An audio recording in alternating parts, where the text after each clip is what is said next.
Բարև ձեզ սիրելի հայրենակիցներ, ձեզ հետ է Էդվարդ Անտինյանը։ Ողջունում եմ ձեզ Համայնայնության մայրաքաղաք Երևանից։ Այսօր հուլիսի 2-ն է 2026 թվական։ Ներպետական կարևոր իրադարձությունը Եվրահանձնաժողովի նախագահ Ուրսուլա ֆոն դեր Լեյենի այցելությունն էր Հայաստան, դրան անպայման կանդրադառնանք, բայց քանի որ նախորդ օրը եղել էր Ադրբեջանում, այնտեղ հանդիպումներ ունեցել Ալիևի հետ, մեր մոտ որոշ մարդիկ ասում են, բա տեսեք, այդ բռնապետի հետ ոնց էր խոսում եւ այլ, մենք մի հատ հասկանանք, ի վերջո ինչ ա եղել Ադրբեջանում եւ ինչ ա տեղի ունեցել Հայաստանում։ Եվրոպական հանձնաժողովի նախագահ Ուրսուլա ֆոն դեր Լեյենը հուլիսի 1-ին աշխատանքային այցով ժամանել է Ադրբեջան։ Ուրսուլա ֆոն դեր Լեյենը Բաքու կատարած այցին նվիրված գրառում է արել, որում գրված է. Եվրոպական միությունը հավատում է Հարավային Կովկասի խաղաղ, բարգավաճ եւ լուսավոր ապագային։ Մենք ցանկանում ենք օգնել կառուցել այս ապագան։ Ես այստեղ եմ նաև Եվրամիության եւ Ադրբեջանի միջև գործընկերությունն էլ ավելի խորացնելու համար, առևտրից մինչև տրանսպորտ, էներգետիկայից մինչև տնտեսություն։ Եվրամիությունը Ադրբեջանի հետ նաև առևտրային գործընկեր է, այնպես չի, որ տարբեր ժամանակ եվրոպական կառույցները Ադրբեջանում մարդու իրավունքների հետ կապված, որոշակի խնդիրների հետ կապված, Արցախի բնակչության իրավունքի անվտանգության թեմաների հետ կապված պարբերաբար անդրադառնում է եւ ասել է, որ նավթային պայմանավորվածությունները չի կարող մեր սկզբունքները ոտնահարի, այլապես եթե այդպես լիներ Ռուսաստանի հետ իրանք չէին պատերազմի, թեկուզ Ուկրաինայի միջոցով միջնորդավորված։ Բայց խնդիրը ինչն է, Հայաստանի իշխանությունները ասում են վարում ենք ռեգիոնալ քաղաքականություն, Ադրբեջանի հետ ուզում ենք լավ լինենք, անգամ Ադրբեջանին ագրեսոր չեն համարում, ասում են 91 թվից Հայաստանը եղել է,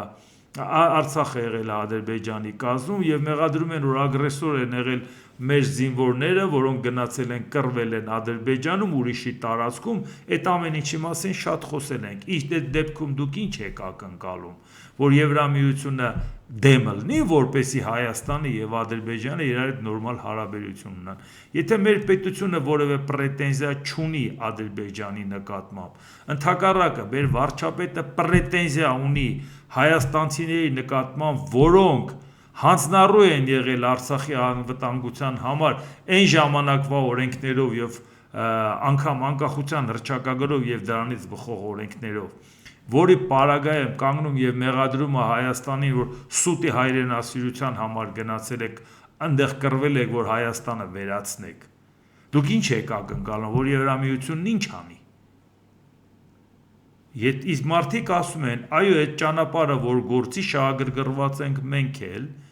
իսկ մնացածը Հայաստանը պետք է մտածի, թե ինչպես կառուցի իր հարաբերությունները հարևանի հետ, որովհետև նույն ձևի Եվրամիությունը շահագրգռված է, որ Ադրբեջանն էլ, Հայաստանն էլ, Թուրքիան էլ ունենան նորմալ հարաբերություն։ Եվ ինչպես տեսնում եք, Նիկոլ Փաշինյանը լավ էլ այդ սցենարի մեջ տեղավորվել է։ Ինչ որ մեկին մեղադրելուց առաջ մենք պետք է մտածենք, թե իհարկե, եթե շատ բաներ լինում է, որ իրանք իրենց սկզբունքներից հրաժարվում են, պարբերաբար ես այդ մասին խոսում եմ, բայց դժվար է պատկերացնել, եթե Հայաստանի իշխանությունները ցանկանում են Ադրբեջանի հետ հարաբերությունը կարգավորել, մենք պահանջենք Եվրոպայից, ասենք, բա դու ինչի՞ չես Ադրբեջանին իր տեղը դնում։ Մի անգամ Ալիևը ասեց, չէ, Մակրոնին ասեց, Հայաստանի իշխանություններից ավելի շատ է Հայաստանի մասին մտածում, ինչի։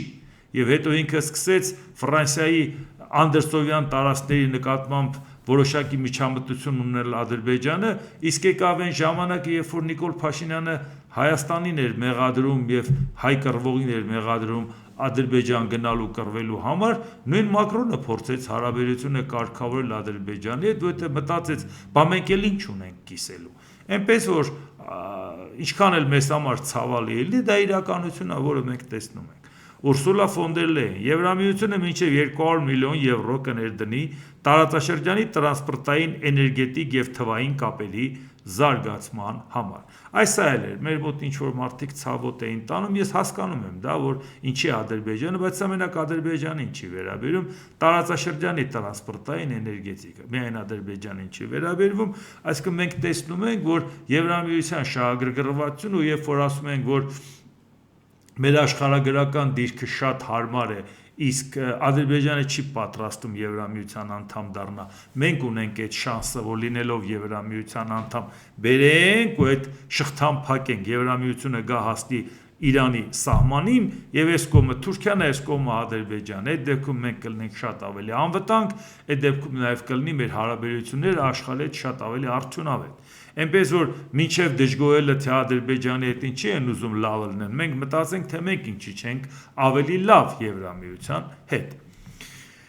Ադրբեջանի նախագահ Իլհամ Ալիևն ընդունել է Եվրոպական հանձնաժողովի նախագահ Ուրսուլա ֆոն դեր Լեյենին։ Հանդիպման ընթացքում Ալիևը նշել է, որ Ադրբեջանի եւ Հայաստանի միջև հարաբերությունների կարգավորման գործընթացը հաջողությամբ շարունակվում է։ Եվրամիությունը աջակցում է Ադրբեջանի եւ Հայաստանի միջև խաղաղության գործընթացին, պատրաստ ենք խթանել խաղաղությունը ոչ թե թղթի վրա,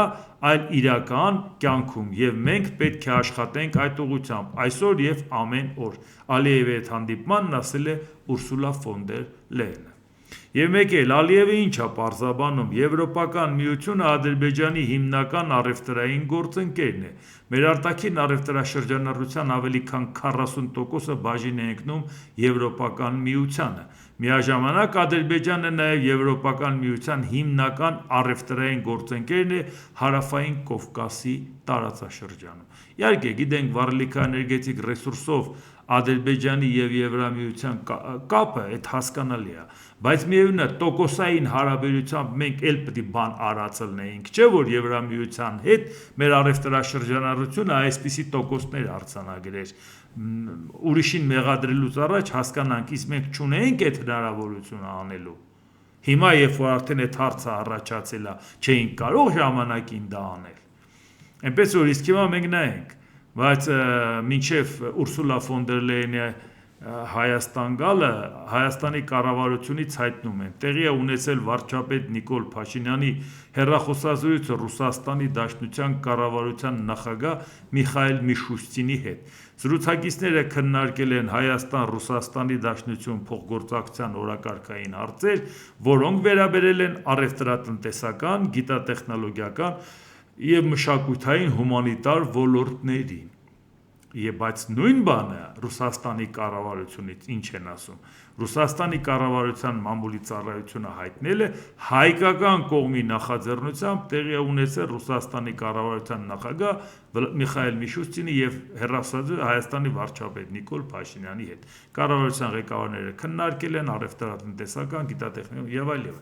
Այսինքն Ռուսաստանը հատուկ շեշտել է, որ դա եղել է Նիկոլ Փաշինյանի նախաձեռնությունը Միշուստինի հետ խոսելու, որովհետեւ Նիկոլ Փաշինյանը խնդիր ունի որոշակի դժվարությունները կարգավորելու Ռուսաստանի հետ։ Եվ հիմա տեսնենք, այս ընթացքում, երբ որ Ռուսաստանը սանկցիաներ էր կիրառում Հայաստանի նկատմամբ, իսկ ձեռք էր մեկնում Եվրոպան, շատ դեպքերում նաև իշխանությունները փորձում են ցույց տալ, որ լավ արդյունավետ Եվրոպայի հետ աշխատում ենք, ընդդիմադիրներն էլ ռուսամետ ասում են ամեն ինչ ցախողվել է, ապրանքը փչացել է, ապրանքը թափվում է եւ այլ, բայց իրականությունը ոչ սա է, ոչ սա է։ Այո, դժվարություններ շատ կան, բայց ամենայն դեպս այդ ձախողված վիճակը չի, որը երազում են ռուսամետները։ Հիմա նայենք, Եվրոպական հանձնաժողովի նախագահ Ուրսուլա ֆոն դեր Լեյենն աշխատանքային այցով ժամանել է Երևան։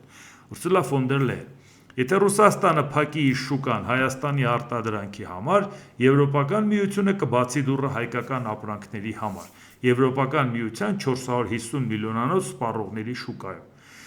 Ես եկել եմ ասելու, որ դուք կարող եք մեզ վրա հույս դնել։ Բացի տնտեսական երաշխիքներից ֆոն դեր Լեյենը նշել, որ Եվրամիությունը նախատեսում է խոշոր ներդրումներ անել տարածաշրջանային փոխկապակցվածության ծրագրերում, 200 միլիոն եվրո էլ տրամադրել, որը լծակների կիրառմամբ կարող է հասցվել մինչև 2 միլիարդ եվրոյի։ Այսինքն այս են 200 միլիոնն է, որ ասում էր տարածաշրջանի, դա միայն Ադրբեջանին չէր վերաբերվում։ Նիկոլ Փաշինյանի խոսքով ԵՄ աջակցությունը մեծացնում է հանրային վստահությունը Հայաստան-Եվրամիություն գործակցության նկատմամբ։ Երբ Հայաստանը մերձանում է Եվրամիությանը, Հարավային Կովկասն էլ է ավելի մերձանում։ Նույնը վերաբերում է նաև Թուրքիայի հետ հարաբերությունների շարունակական նորմալացմանը, բայց սահմանները կվերափոխվեն, Հայաստանի տնտեսական ապագան, բաց սահմանը կխարսխվեն Հայաստանին աշխարհի ամենառազմավարական կարևոր խաչմերուկների առանցքում, ասել է Ուրսուլա ֆոն դեր Լեյենը։ Այսինքն որ խոսքը վերաբերում է եւ Թուրքիա, եւ Ադրբեջան, եւ Հայաստան։ Նիկոլ Փաշինյան: Շնորհակալ եմ 52 միլիոն եվրոյի չափով աջակցության համար, լիահույս եմ Եվրամիության աջակցությունը կլինի շարունակական։ Բացի այդ, նաև Նիկոլ Փաշինյանն ասել է, մենք խնդիր երբեք չենք դրել եւ չենք դնի ճգնաժամ ստեղծել Հայաստան եւ Ռուսաստան հարաբերություններում։ Մենք գործում ենք մեր երկրի շահերի շրջանակներում, այսինքն որ այն ինչ որ անգամ Ռուսաստանից մենք տեսնում ենք, դա չի նշանակում, որ Հայաստանը խնդիր է դնում հարաբերությունները փչացնել Ռուսաստանի հետ։ Մի բան, որ նորություն չի, մենք շատ լավ գիտեինք։ Նիկոլ Փաշինյանը Ռուսաստանի ճնշման ներքո Եվրամիության մերձեցումից հրաժարվելու մասին։ Բացառում եմ, որ 2013-ի սցենարը չի կրկնվի։ Բացառում եմ 2013-ի սցենարը չի կրկնվի։ Ինքը նկատի ունի նաև, որ 2013-ին 4 տարի բանակցելուց հետո Սերժ Սարգսյանը գնաց թռավ, մտավ Մաքսային միություն, դա բացառում է Նիկոլ Փաշինյանը չի կրկնվի նաև այն պատճառով, որ 13-ից հետո եղել է 14 թվական, Ռուսաստանը օկուպացրել է Ղրիմը, Եվրամիության ճնշումն է սկսվել Ռուսաստանի նկատմամբ, այսինքն այս պարագայում իրավիճակը 2013-ի եւ 2021-ի էականորեն տարբերվում են, առավել ևս ուկրաինական պատերազմի այս փուլում։ Այնպես որ եթե նույնիսկ 2013-ն էլ չի կրկնվի, բայց այնպես չի, որ Նիկոլ Փաշինյանը չի ցանկանա Ռուսաստանի հետ հարաբերությունները կարգավորել։ Իդեպ այս հարցում մի հատ դա էլ հասկանանք ու անցնենք մյուս թեմաներին։ Տեսեք, Նիկոլ Փաշինյանին ասում են, բա դու հունիսի 2-րդ կեսին պետք է գնայիր Պուտինի հետ հանդիպելու, բա ինչ եղավ որ չգնացիր, դե ինքը ասում է տենց որոշակի չի եղել, բայց լավ էլ որոշակի հայտարարել էր։ Բա լավ ինչ տեղի ունեցավ։ Տեղի ունեցավ այն, որ ինքը գնաց ընտրություններից առաջ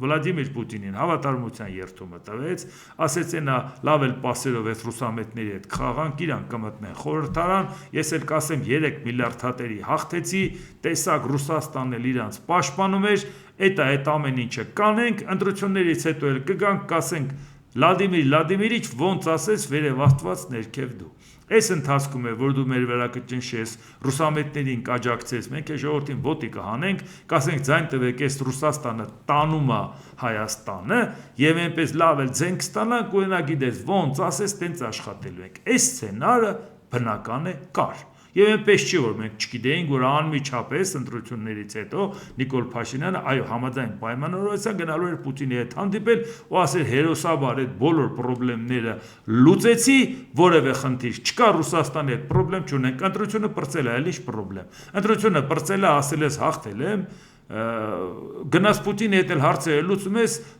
Եվրամիությանն էլ ասում ես, դե տեսակ Ժորժ ջան, իրանց հետ լավ չլինի, հո դուք չեք կարող ամբողջ ծավալը իրացնել։ Տեսեք լա ինչքան ապրանք թափեցին։ Հիմա ասում են Եվրամիություն ջան, շնորհակալ ենք այսքան օգնեցիր, բայց եկուց էլ պետք է ասեն Եվրամիություն ջան, տեսար քո պատճառով ինչքան ապրանք թափեցինք։ Դրա համար ուզենք թե չուզենք, պետք է մենք հարաբերությունները նորմալ պահենք Ռուսաստանի հետ։ Բայց ով խառնեց այս խաղաքարտերը։ Այս խաղաքարտերը խառնեց Ուկրաինան, ժողովուրդ ջան։ Ուկրաինան երբ որ հարվածեց Ռուսաստանի նավթավերամշակման գործարաններին, եւ հիմա դուք տեսնում եք վառելիքի հետ կապված ինչ խայտառակ վիճակ է, այս երկու փաստը զուգադիպեց եւ ուշադրություն չեք ուզում դարձնեք իրականությանը։ Ժողովուրդ, բայց այսօր եթե մենք ուզենանք կարանք Ռուսաստան ապրանք մտցնենք, դուք իրոք չեք տեսնում Ռուսաստանում ինչա կատարվում։ Այն մարդիկ, ովքեր ասում են մենք գայինք իշխանության, Ռուսաստանի հետ հարաբերությունները կկարգավորենք։ Լավ իշխանության չեք եկել, Հայաստանի կողմից Ռուսաստանի հետ հարաբերությունը չեք կարգավորի, բայց դες լավ կապեր ունեք, բազանգ եք կարգավորեք։ Բազանգ եք կարգավորեք, ասեք հայկական ֆուրերը մնացել են Ռուսաստանի տարածքում։ Վառելիքի հարցը լուծեք, թող այդ մարդիկ վերադառնան։ Օրերով կանգնած են այնտեղ տեղյակ չեք, ժողովուրդ ջան։ Դուք հիմա չգիտեք Ռուսաստանի առևտրի վիճակը ինչ է։ Եթե նույնիսկ այսօր Ռուսաստանը ճանապարհը բացի, մենք այդ ապրանքը ոնց ենք տանում Ռուսաստան, հետո ոնց ենք հետ գալիս։ Չեք նայել վիճակը, չեք նայել այդ նորմատիվները, ապահովեք այդ վառելիքը թող գա, բազանգեք ձեր ծանոթներին։ Կարող է մի հատ պահեստային նավթավերամշակման գործարան ունեք, դե ուժեղ տղեկ եք։ Զանգեք ասեք մեր տղեկին լսրեք դիզվառելիքը թող հետ գան։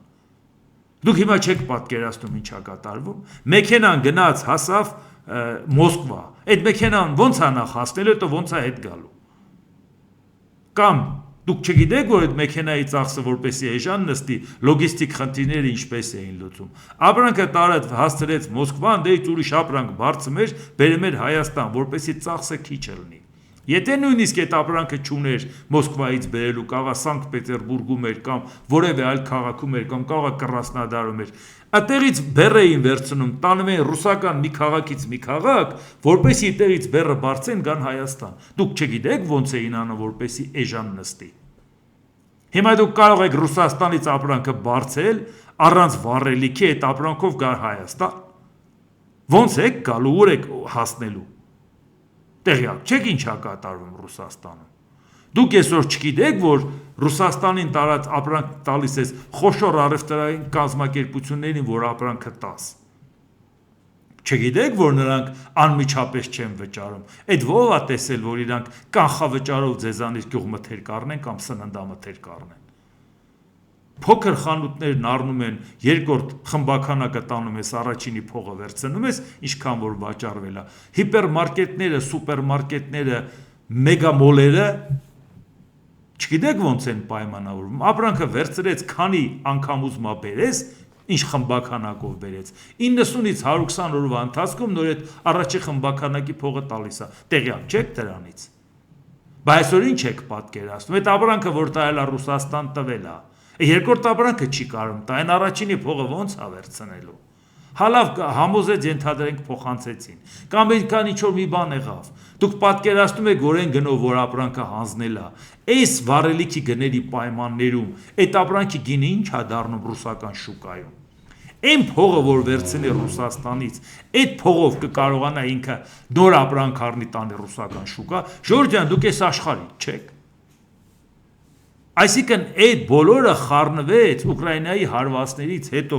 իսկ քանի որ դուք ընդհանրապես շատ-շատերը չեն տիրապետում աշխարհում ինչա կատարում, առավոտից իրիկ ու ինչից խոսում ենք Ուկրաինայից, խոսում ենք իրանական պատերազմից, խոսում ենք այս ամեն ինչից, որպեսզի պատկերացնենք Հայաստանի հետ ինչ ալով։ Շատերն ասում են, բայց դա մեր հետ ինչով է կապված։ Մենք մեր դարդերը լացենք, մեր դարդերից խոսանք։ Դուք չեք տեսնում, որ մեր դարդերի խաղաքարտերը ուրիշ իրականության վրա է փոփոխվում։ Բայց դրա համար մեռանք դա բացատրելով։ Բայց որ այդ ամեն ինչին տեղյակ լինեիք, կիմանայիք, որ Եվրամիությունը այն ինչ դուր որ հիմա բացել է, անկախ նայած ինչքան իրացում հնարավոր կլինի իրականացնել, այդ ընդհանրապես չէին կարողանում ռուսական շուկա տանել։ Մարդկանց ինչի ազնվորեն չեք ասում։ Այո,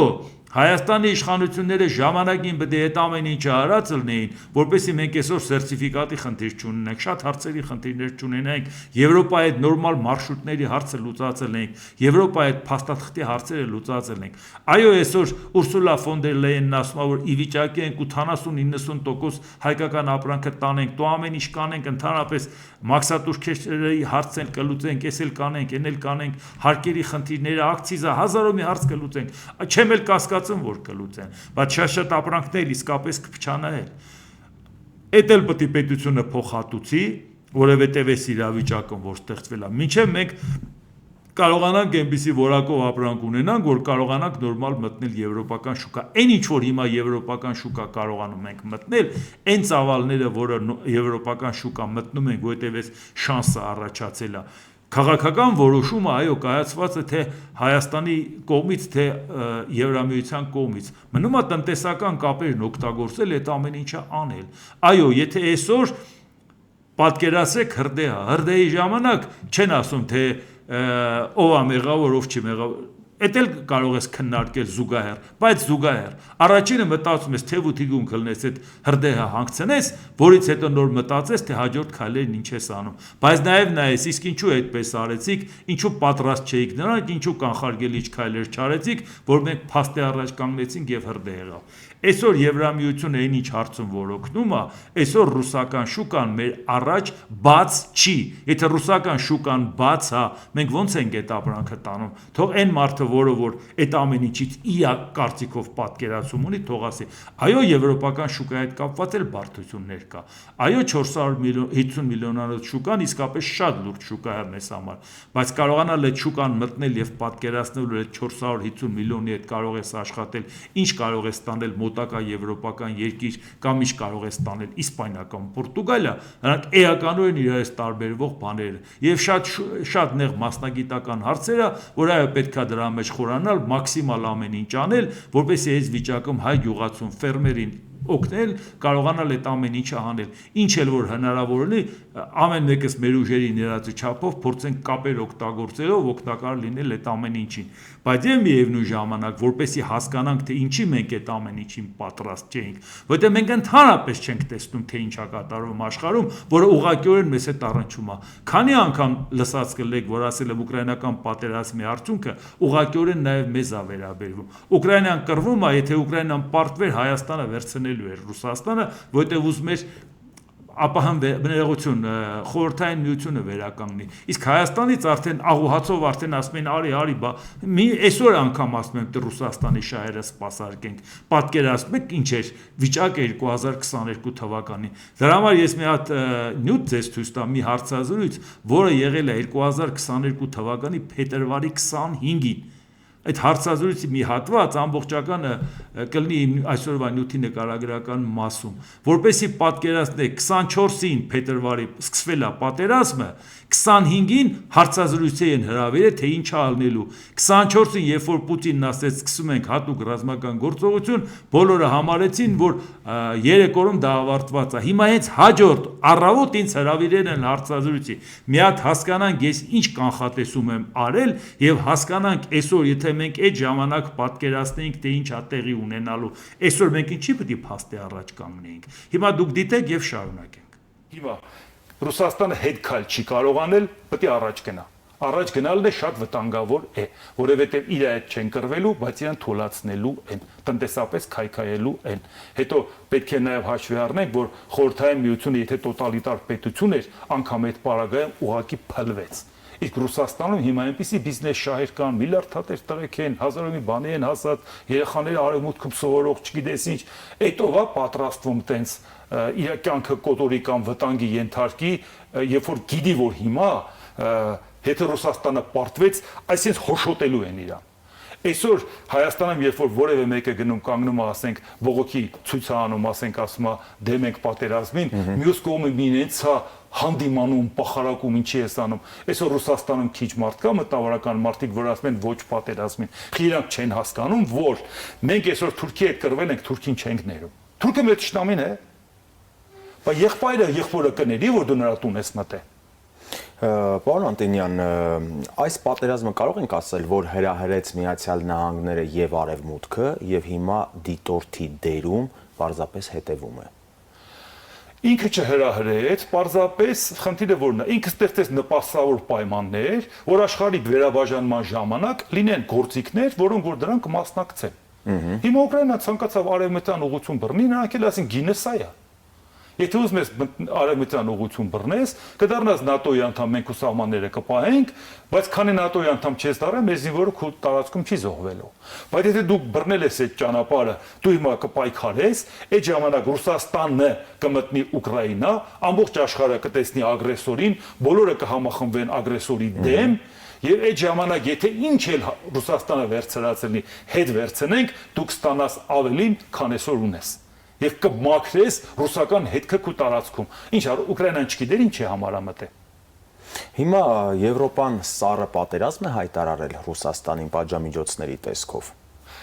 Ռուսաստանը բավական Եվ սա արդյոք աջակցություն չէ Ուկրաինային։ Եթե մենք խոսում ենք ընդհանրապես սառը պատերազմների, համաշխարհային պատերազմների մասին, մի փոքր պատմական էքսկուրս էլ կատարենք, էլի 45 թվականին, երբ որ պատերազմը ավարտվեց սեպտեմբերի 2-ին, մի քանի ամիս հետո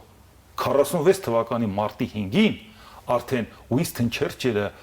Ամերիկայի Միացյալ Նահանգներում Ֆուլտոն քաղաքում ունեցավ իր հայտնի ճառը, երբ որ ասեց, որ երկաթյա վարագույր եւ սառը պատերազմ, որովհետեւ նա տեսավ հաղթող խորհրդային միության վտանգը, իդեպ չմոռանանք, այդ ժամանակ Չերչիլը արդեն վարչապետ չէր։ ինքը 45 թվականին արդեն վարչապետ չէ, նա օպոզիցիայի լիդեր էր, այսինքն խոսքը չի վերաբերում որ դա իր շահերից էր բխում, նա պարզապես իմաստուն մարդ էր, ասեց միասին եկանք ագրեսորին հաղթեցինք, բայց հիմա նոր ագրեսիա է առաջանալու մեզ համար, արագ, շատ արագ ագրեսորին տեղը դրեք։ Հիմա այսօր բոլորը վախենում են Ռուսաստանի թափ հավաքելուց։ Իսկ Պուտինը շտապում է, որ հասցնի իր տարիքում, տարիքը ամեն տարիքն իրան ասում անցնում է, այնքան ինչքան ուզի, այնքան կընտրվի։ Բայց գալիս է չէ՞ մի ժամանակ, որ այդ ուժերն է թուլանում, օկուպացիան ուժերն է թուլանում։ Իսկ այդ ժամանակ մենք գիտենք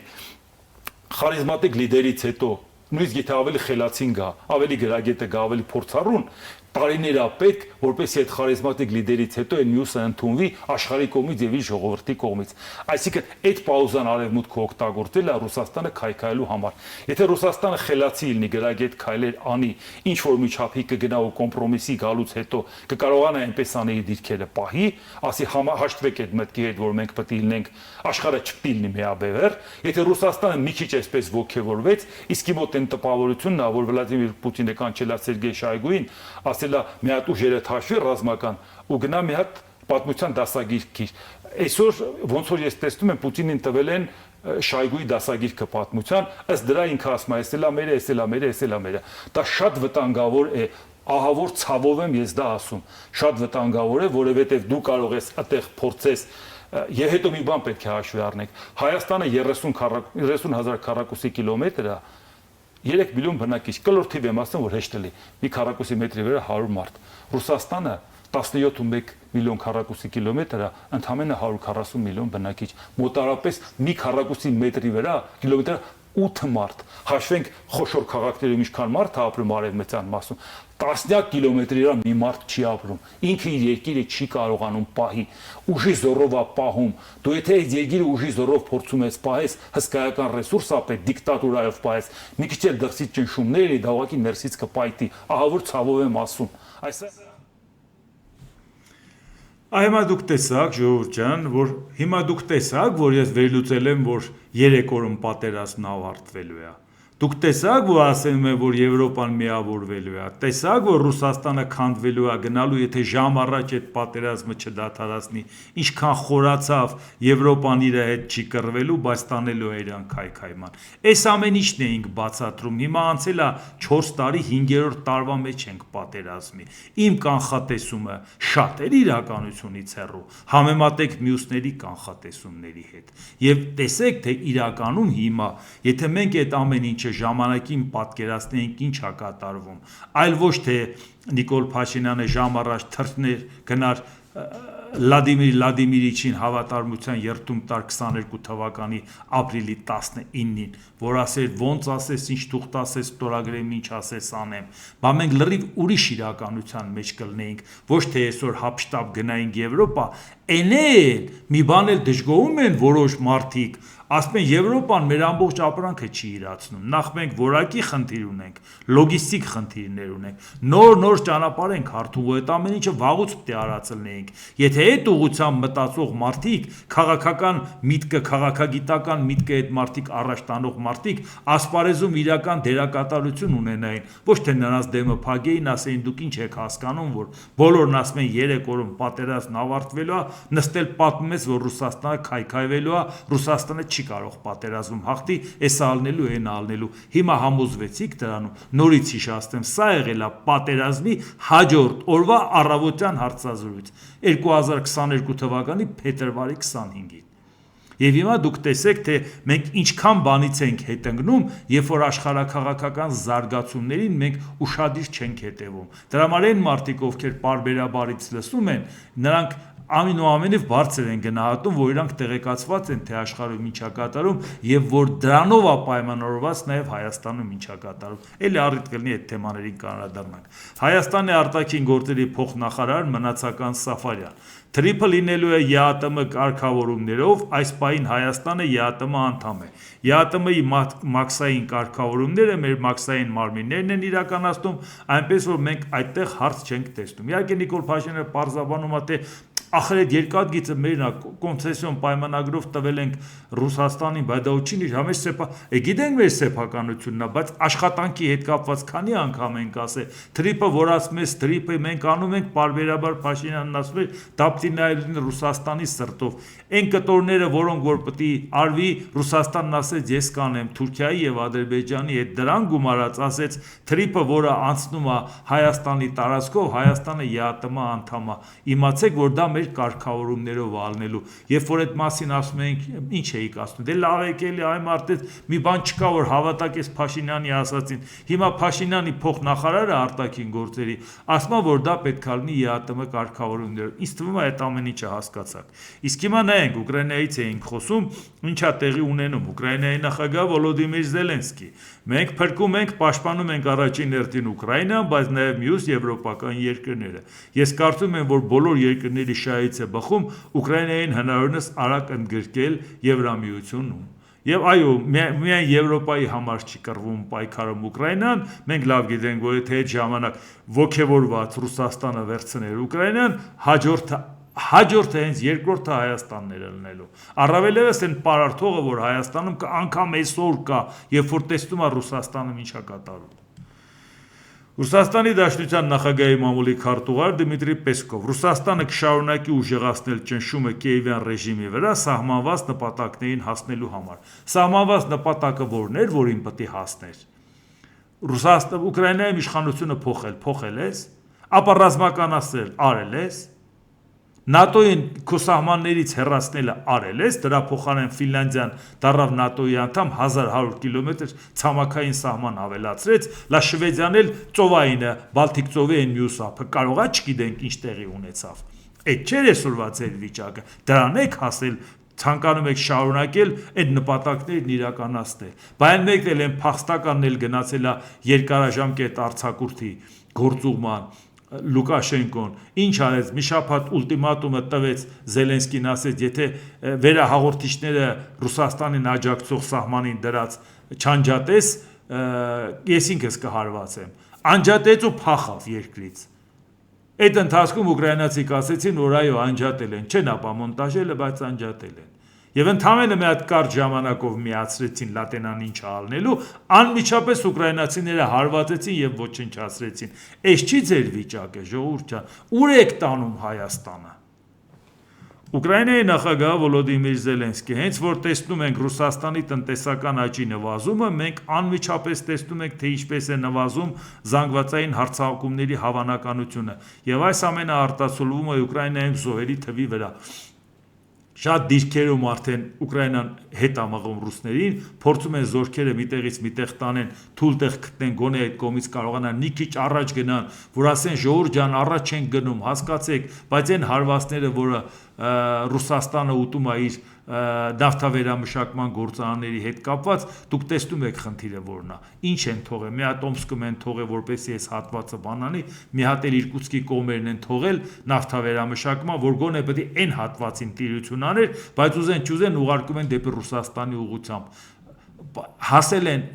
Ռուսաստանի եմ ասում Մոսկվայի ուղղությամբ հասել են այն օրին որ ջրի գնի նավթը վաճառում են Հնդկաստանին չնայած ու այդ գնի ջուր էլ չկա ջուրն էլ ահագին թանկաս է հետո ոսկու գնով Հնդկաստանին խնդրում են որ իրան բենզին վաճառի այս երկիրն է ուզում Հայաստանի ճակատագիրը տնօրենի ժողովուրդ ջան ու Հայաստանում էլ իրանց կոտորում են ասում են մենք որ գանք իշխանության մենք Ռուսաստանի հետ հարաբերությունը կկարգավորենք ինչ եք կարգավորել Ռուսաստանի բենզինի հարցն եք լուծելու չեք տեսնում Ռուսաստանում ինչա կատարվում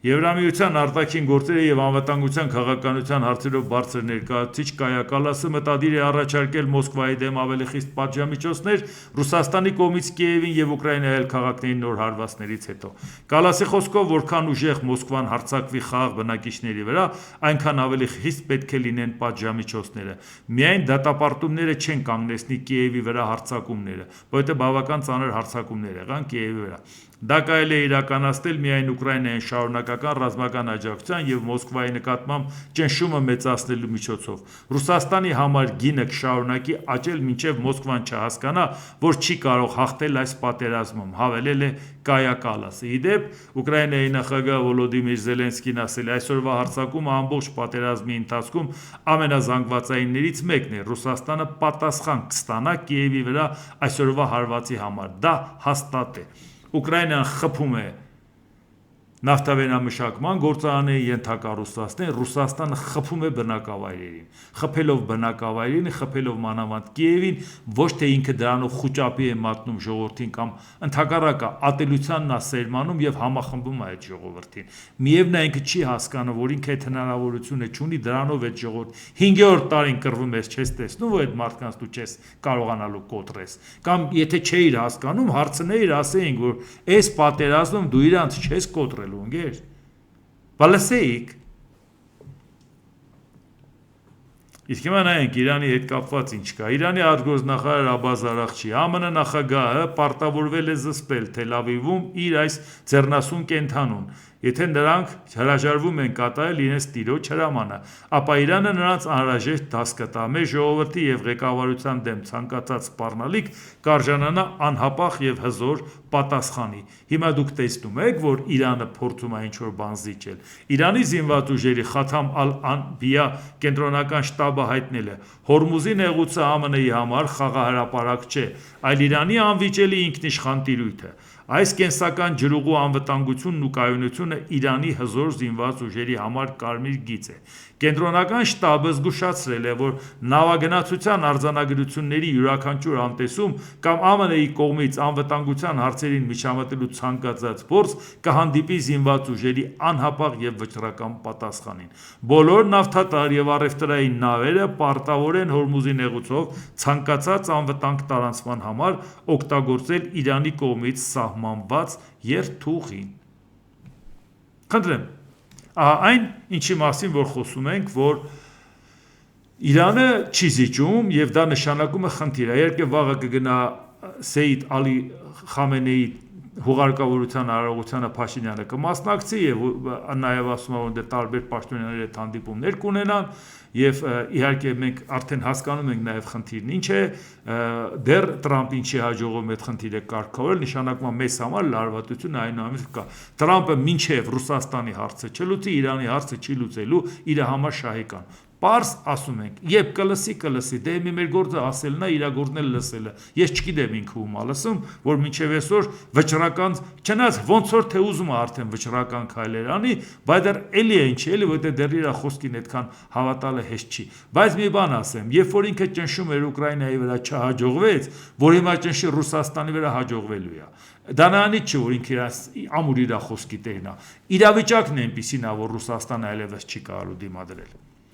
ԱՄՆ նախագահ Դոնալդ Թրամփ. Իսպանացիները ՆԱՏՕ-ի անդամներ են, բայց ՆԱՏՕ-ի ոչ այնքան լավ անդամներ, նրանք ասում են, որ չեն ցանկանում օգնել ուրիշներին, նրանք իրենց այնքան էլ լավ չեն պահում, բայց նրանք կսովորեն։ Եվ իհարկե նորից էլի ինքը պատմում է Դոնալդ Թրամփը, որ եվրոպական երկրները շատ քիչ են ֆինանսավորում, հիմնական բեռնագնում է իր վրա, Եվրոպայի անվտանգության վրա, անընդհատ ինքը այնուամենայնիվ դժգոհություն ունենում է, բայց եթե առանց Եվրոպա Ամերիկայի Միացյալ Նահանգները շատ թույլ ազդեցություն կունենա աշխարհում, պետք է ինքը այդ մտքի հետ հաշվի էլի, այդ խանութպանի բնավորությունը պետք է թողի էլի, այմար դե եւ առանց Եվրոպայի դու այն կշիռը չես ունենա։ Այդքանը Իրանից առաջվաններն իմացել են, չէ՞։ Իմացել են, որ այնպես արել են, որ իրավիճակը ուրիշ է եղել։ Հիմա տենում ես, որ եթե Ռուսաստանը ռազմավարական պարտության չտա, իսկ եթե Ռուսաստանը ռազմավարական պարտության տարար, Եվրոպան ինչ խնդրեմ ունի, որ մի հատ քուկարիք ունենա կամ չունենա, ինչքան է զինվի Իրան հերիք է էլի։ Այդ հարցը լուծի ու վերջացրու, ինչի մասին է խոսքը։ Ու այդ կշիռը էլ պահպանի աշխարհում, որ Եվրոպայի այդ ձեռի տված աշխարհի նոր աշխարհակարգը կլինի, Ամերիկան ու Եվրոպան կլինեն ուժի կենտրոններ։ Իսրայելի վարչապետ Բենյամին Նեթանյահուն հայտարարել է, որ ցանկանում է դադարեցնել ԱՄՆ-ից ստացվող ռազմական օգնությունը, այն համեմատելով սոցիալական նպաստի հետ եւ առաջարկելով անցում կատարել գործընկերային հարաբերությունների։ Այս հայտարարը հնչել է այն ժամանակ, երբ ԱՄՆ կոնգրեսում քննարկում է Իսրայելին հատկացվող 3.3 միլիարդ դոլար ռազմական օգնությունը դադարելու մասին օրինագիծը։ Իհարկե, այդ օրինագիծը դադարեցնել այնպես չի, որ անպայման քվեարկեն եւ կանեն, բայց այնուամենայնիվ առաջի դեպքը չի, որ Բենյամին Նեթանյահուն հայտարարում է, որ պետք է անել ամեն ինչ, որպեսզի կամաց հեռանալ Ամերիկայից, որպեսզի կախվածությունը մեծ չլինի։ Անգամ Իսրայելն է հասկանում, որ Ամերիկայից կախվածությունը այդքան հուսալի չի, պետք է ինքը մտածի ուժերը, սեփական ուժերը իր վրա դնի, որովհետև չարաշահեց Թրամփի հետ իր մոդիկությունը, չարաշահեց, որ ամեն ինչ կարան կանենք, քանի Թրամփը այդ հարցերը լուծենք։ Հիմա ինքն էլ է հասկանում, որ չափը անցավ, ավելի լավ է այն չափով իր վրա հույսը դնի, Ամերիկան էլ իրան ինչ-որ պետք է աջակցի, որ ստիպված չլինի մեծ բան վերցնի իր վրա Իրանի հետ կապված ու մենակ մնա փաստի առաջ կանգնի։ Հասցնեմ երկու բան ուղղակի թողեցի հետո ասի կանրադառնանք, Նիկոլ Փաշինյանն ինչ է ասել, այս իմեյլը որ կար կոդերի գրանցման միակ նպատակը ստվերային շրջանառության դեմ պայքարելն է հեռախոսների։ Եթե չլինեն երաշխիքներ, որ մենք մարդկանց անձնական տվյալները չենք հավաքելու եւ չենք օգտագործելու, մենք այդ համակարգը չենք ներդնի։ Սակայն մենք ակնկալում ենք, որ փորձագիտական հանրությունը մեզ ասի, թե ինչպես է հնարավոր ստվերային շուկայի դեմ պայքարել։ Հայաստանում կա բջջային հեռախոսների միլիարդների ստվերային շրջանառություն։ Բա ինչ է քո արածը, որ կառավարության ղեկավար ես եւ ընդունում ես, խոստովանում ես, որ միլիարդների ստվերային շրջանառություն կա։ Բա ինչով եք զբաղված, այդ պարգևավայր վճարները քիփություն չի անում ձեր վրա։ Մի քիչ էլ ավելացրեք։ Եվ հիմա այդ միլիարդ ստացողները հարյուրավոր միլիոններ են ծախսելու լոբինգ անելու, որ վայ մարդկանց անձնական տվյալները հավաքագրելու են։ Այս հարցում մենք լինելու ենք հրապարակային ու թափանցիկ։ Եթե պարզվի, որ դա մեր քաղաքացիների ազատությունը սպառնում է, չենք անի, հայտարարել է Փաշինյանը։ Առաջին է, որ միլիարդների ստվերային շրջանառություն հրապարակային ասма կառավարության անդամը նավթից անմիջապես հետո հրաժարականը գրեր։ Մի փոքր երկրի համար միլիարդների ստվերային շրջանառություն։ Երկրորդ, ի սկզբանե իսկով է ասել, որ հարկերի հետ կապված, որպեսզի այդ ամեն ինչը ներդնել, ավելի մեղմ տարբերակներ չկար, որոնք գործում են Եվրամիության անդամ երկրներում։ Այո, էլի կա հաշվառման, էլի վերահսկման հնարավորություն, բայց ոչ այդ խիստը, որը անձնական տվյալները այնուամենայնիվ կդարձնի վերահսկելի։ Բայց այդ ժամանակ, որ բացատրում ենք, եթե քո նպատակը ստվերային շրջանառության դեմ առնելն է, էլ ուրիշ ապրանք չկա, որ ստվերային շրջանառության համար պետքա պայքարել։ Ինչ ապրանք մարդիկ ներկրում են, պետք է գնան այդ բոլոր ապրանքները հարկայինում հաշվառեն, հատուկ մի հատ կոդ ստանան, այդ թվում շորեղենից սկսած։ Հիմա նոր հասկացել է, ասես, եթե չկարողացա խափեն, որ դրա նպատակը անձնական տվյալները վերցնելն է, այդ դեպքում մենք սա ուղղակի չենք անի։ Այսինքն ավելի լավ չէր միանգամից ամենատոտալ վերահսկողության ռեժիմը չասեիր, հայտարարեիր, որովհետեւ տեսնես, որ փաստի առաջ ես կանգնել, չես կարողանում ծերես։ Այդ պարագայում ասում ես, դե լավ, եթե տենց խնդիր կա, չենք անի։ Բարա, ավելի լավ է անես, բայց մեղ վերահսկողության ռեժիմը, որ ստվերի դեմ պայքարես, ոչ թե վերահսկողություն սահմանես, որովհետեւ հազար ու մի ձև կա ստվերի դեմ պայքարելու, այդ հեռախոսների հաշվառումը անելու, անգամ իմեյլ կոդերը ֆիքսելու, բայց ոչ անձնական վերահսկողություն, ում հեռախոսի մեջ է, որը ինչա, որ համարը որտեղ է, ինչ անձնագրային տվյալներ եւ այլ եւ այլ։ Եթե դու ապրանքն ես հաշվառում, անձին ինչ ես հաշվառում։ Իսկ եթե հիմա հասկացար, որ չկարողացար խափես, որ դա անձնական տվյալների համար է, ասես եթե կարծում եք, որ անձնական տվյալների համար է, չենք անի։ Բայց մենք էլ էինք բացատրում։ Ժամանակին լսեիք, ոչ թե ձերոնք հարցակվում էին, բա ինչ եք անում, չեք հավատում, Նիկոլ Փաշինյանին ինչ ասում է մի բան գտնվեք ասելու։ Հիմա հասկացաք, որ ինքը հետ քայլ արեց, զիջեց այն բանից, ինչը որ մենք բացատրում էինք։ Սրա մասին է խոսքը։ Դե ինչ այսօր այսքանը, եթե հավանեցիք, սեղմ 1 լայք կոճակը, բաժանորդագրվեք Էդվարդ Անտինյան YouTube-յան ալիքին, սեղմ 1 զանգակ կոճակը, գրեք մեկնաբանություններ, գրեք հարցեր, դիտեք եւ դատեք ինքներդ։ Շնորհակալություն։